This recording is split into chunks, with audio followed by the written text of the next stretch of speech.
Recently, a couple of brothers in Singapore discussed my videos. They argued that we should have shukur with what we have. I have nothing against these brothers. We do not know each other personally. I love them as my brothers in Islam. This response relates to their ideas, not them as individuals. There are three main problems with their arguments. First, as rightly pointed out by several respondents, they referred to basic rights.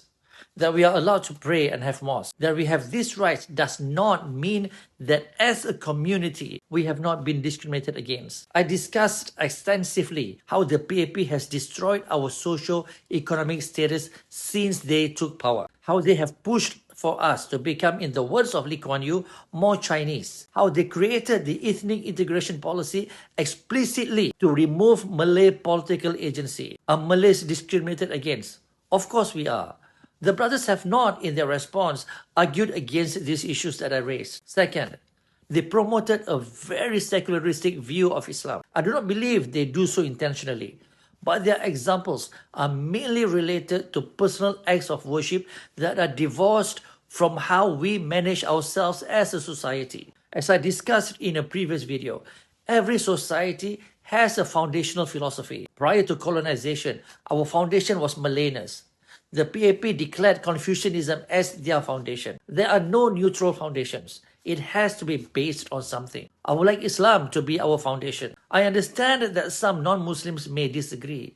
That is their right. This is subject to discussion, negotiations, and advocacy. The Prophet did not just teach us to pray and to fast. If it was just personal acts of worship, the Quraysh would have had no problems with him. But he sought to change society.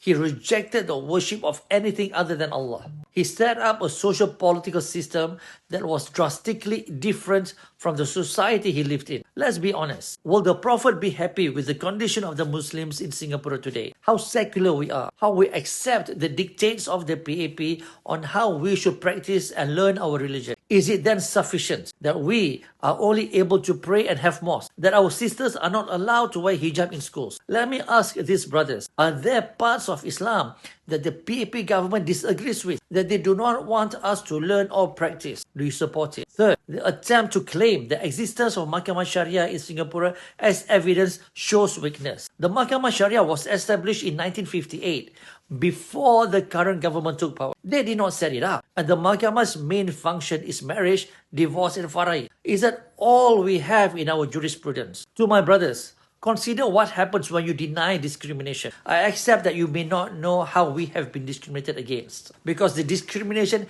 has been so normalized that we accept it as the way things should be. The only way to solve a problem is to first acknowledge it. Acknowledge it so that we can solve it, inshallah. Deny it, and there is no reason they will ever change.